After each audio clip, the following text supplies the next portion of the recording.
Ya, halo, apa kabar semuanya? Baik-baik, gimana kabar? Thank you. Uh, ini sekarang kita mau ngobrolin soal tentang ikatan darah. Boleh ceritain dong gimana sih asal muasal kalian akhirnya bisa menjadi kakak adik di ikatan darah ini, prosesnya untuk di casting.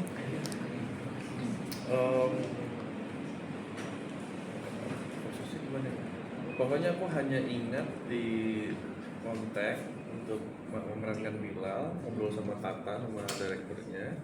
Nanti ya bakal ada adiknya. Adiknya siapa? Ada namanya Livi. Oh, yang main di Boni ya? Iya, iya. Yaudah, akhirnya ketemuan di kantor for the first time. Kita waktu sekalian langsung ada latihan sama reading pertama tuh pendalaman karakter sih, bukan reading pendalaman karakter.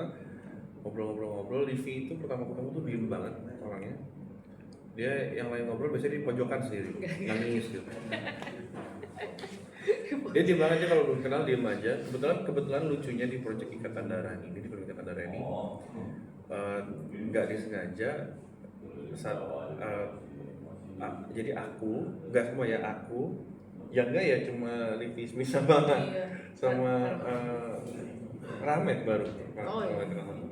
Sisanya tuh aku dan penjahat sama DOP dan sama saudara memang temenan. Yang nggak sengaja akhirnya jadi ini kayak benar satu perkumpulan, satu geng yang biasa kumpul bareng tiba-tiba jadi berangkat bareng, berangkat syuting bareng. Nah jadi pas ketemu di kantor apa tuh udah beneran karena kenal satu sama lain lumayan lama kan gitu. Dan mungkin Livi pas awal bingung kok. Iya, rame banget ya. Waduh, udah kenal semua. Gimana adaptasinya? Gitu kan awalnya aku begitu. Cuman ternyata mereka memang rame aja, berisik gitu, berisik dan aja memang. friendly, terbuka gitu loh. Jadi nggak bikin aku ataupun teman-teman yang baru kenal akhirnya harus mengasingkan diri tuh enggak gitu loh. Mereka kayak, ayo sini gabung gitu. Asik sih mereka orangnya. Termasuk ya. Nah, dan akhirnya chemistry kita sebagai kakak adik yang terbentuk karena itu juga gitu. Yeah. Oke, terus bagaimana sih kalian membangun chemistry sebagai kakak adik? Kayaknya akhirnya jadi sangat gampang untuk terbangun karena memang kita ketemu setiap hari. Iya. Kita persiapan tuh hampir 3 bulan ya. Iya benar. Jadi setiap hari ketemu kecuali di day off-nya biasanya ada 1 hari atau 2 hari di Sabtu Minggu atau kadang-kadang di satu hari libur. Sisanya ya ketemu setiap hari tuh dari sarapan, makan siang, kadang kita selesai makan malam masih nge-gym dan lain-lain masih bareng. Jadi emang benar setiap hari bareng. Akhirnya seiring berjalan waktu juga jadi semakin dekat, jadi lebih banyak cerita dan sampai hari ini lah cerita-cerita Livi saya yang pegang. Iya betul. Bisa di-spill nggak? Oh, enggak. Jadi Enggak, kalau itu enggak. Oke, dan apa sih hal yang paling menantang dalam persiapan fisik untuk karakter ini? Karena kan ini action. Mungkin kamu kan memang sudah dikenal sebagai salah satu aktor muda yang jagoan banget ya film action, maksudnya bermain di action gitu. Tapi seperti apa gitu untuk yang film kali ini? Persiapan fisiknya, Iya.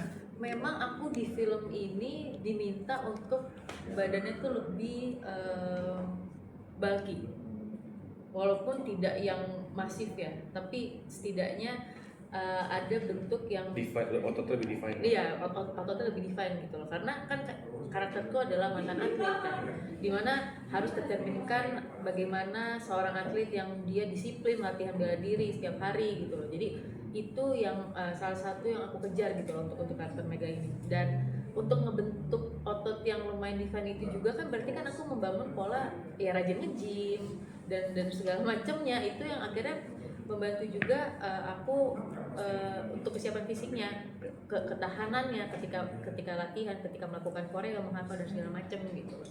Itu sih. Kalau Derby yang paling menantang apa dalam persiapannya? Lebih ke untuk ini lebih ke mental aja sih menurut aku. Mungkin kalau of course koreo itu jadi salah satu pasti jadi tantangannya. Semua itu pasti semua yang ada itu tantangan pasti. Kalau ngerjain action dari koreo, fisik, stamina dan lain-lain. Tapi waktu itu mungkin yang aku persiapkan banget adalah mental karena aku tahu aku akan banyak adegan sprint, lari. Jadi memang ada fase di mana hampir 2 minggu itu setiap hari aku hanya sprint. Dan kalau lihat trailernya, ini kan perkampungan layering. Jadi jalan tuh gak ada yang ngerangkak.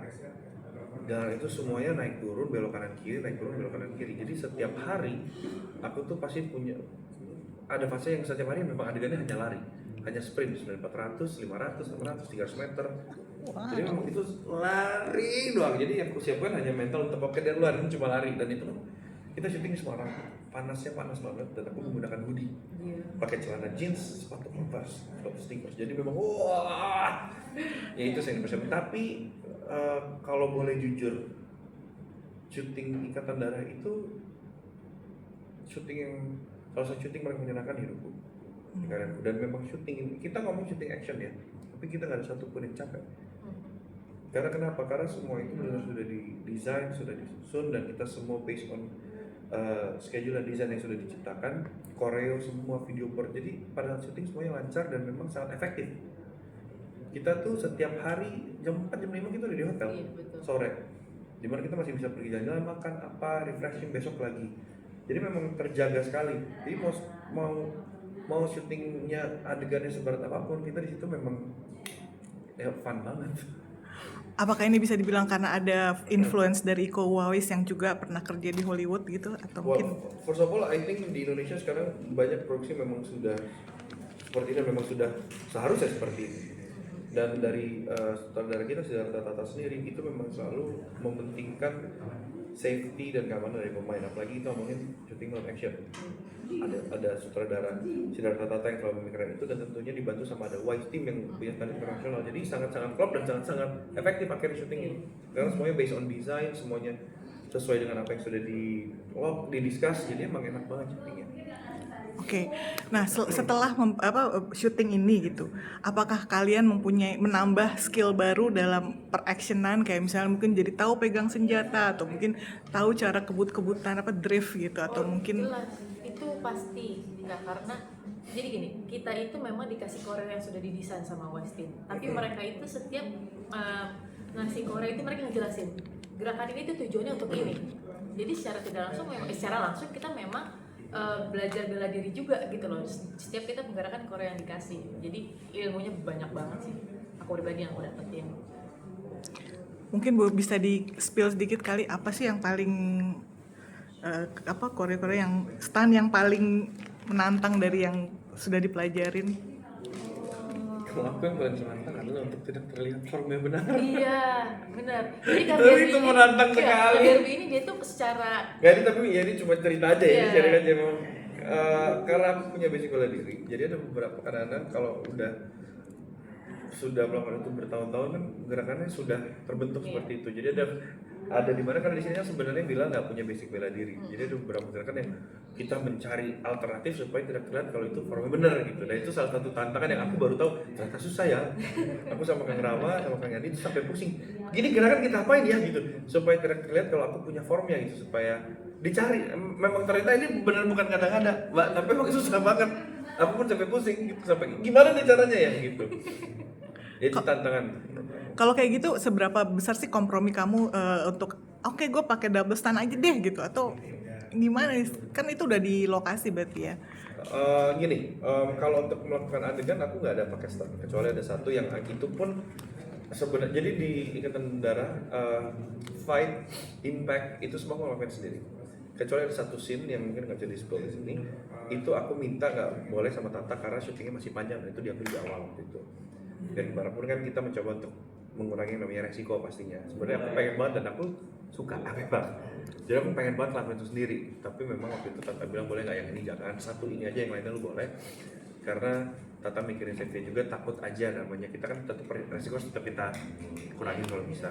Jadi akhirnya itu doang satu scene, satu adegan yang nggak buat satu act lah. Kalau Livi mungkin ada? sama aku bisa bilang mungkin adegan fighting semua aku lakukan sendiri sebagai Mega. Lalu memang mungkin ada beberapa impact yang Mas Tata bilang, Wise Team juga mention untuk dilakukan oleh orang yang lebih profesional. Jadi akhirnya harus pakai body double karena ya tadi takut, karena syutingnya masih panjang, takut ya mengurangi resiko gitu loh. Kalau misalnya terjadi hal yang tidak sesuai, walaupun sebetulnya setiap gerakan, setiap adegan aksi yang diambil itu udah mateng banget gitu loh, semuanya safety-nya, alat yang digunain, gerakannya itu semua sudah safety. Cuman tetap hal-hal yang kayak gini nih, hal-hal yang memang untuk menjaga satu sama lain, ya itu dipikirin juga dengan matang gitu sama Mas Tata. Oke.